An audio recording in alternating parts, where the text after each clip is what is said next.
ఏ రాష్ట్రంలోనైనా లేదా పర్టికులర్గా తెలుగు రాష్ట్రాల్లో చూసినట్టయితే బడ్జెట్ సమావేశంలో లక్షల బడ్జెట్ ఉన్నట్టు మనకు చూపెడతారు.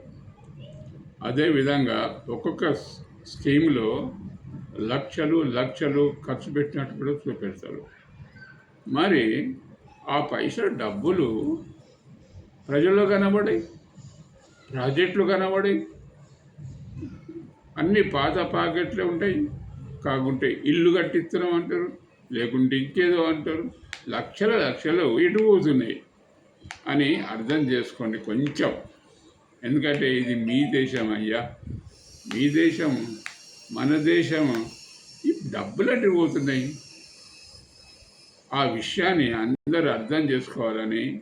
అదేవిధంగా రాడికల్ మెరిటోక్రటిక్ పార్టీ ఏమంటుందంటే ఎంత డబ్బు పెడితే అంత లాభం రావాలని చెప్పి మేము ఆలోచిస్తాము. ఫర్ ఎగ్జాంపుల్, ₹1,00,000 ఖర్చు పెట్టినాము, 1,50,000 రావాలి లాభం. ఏం పని చేస్తే అట్లా వస్తాయి అంటే దీని అర్థం ఏంటంటే రాష్ట్ర బడ్జెట్ ఏదైతే ఉంటుందో అది పెరిగితే ప్రజల యొక్క జీవన విధానం కూడా పెరుగుతుంది, లేదా ఎక్కడున్నది అక్కడే ఉంటుంది. దాదాపుగా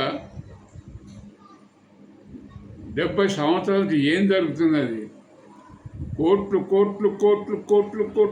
పెడుతున్నారు, కానీ కొత్త పైసా ఇది కనబడతలేదు. ఇంకా విచిత్రం ఏంటంటే 1,500 నోట్లు కూడా వచ్చినాయి, వాటిని రద్దు చేశారు, అయినా లాభం లేదు. అంటే దీని అర్థమైంది, దొంగ చేతికి పగ్గాలు ఇచ్చినట్టయితే వాడు దొంగనే ఉంటాడు, వాడు సంపాదించుకుంటాడు. కాబట్టి రాడికల్ మెరిటోక్రటిక్ పార్టీ ఒక్కటే నిజమైన పార్టీ.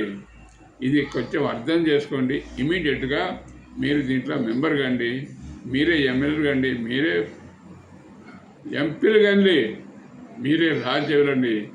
ఈ ప్రజల యొక్క రాజ్యం అనుకోండి.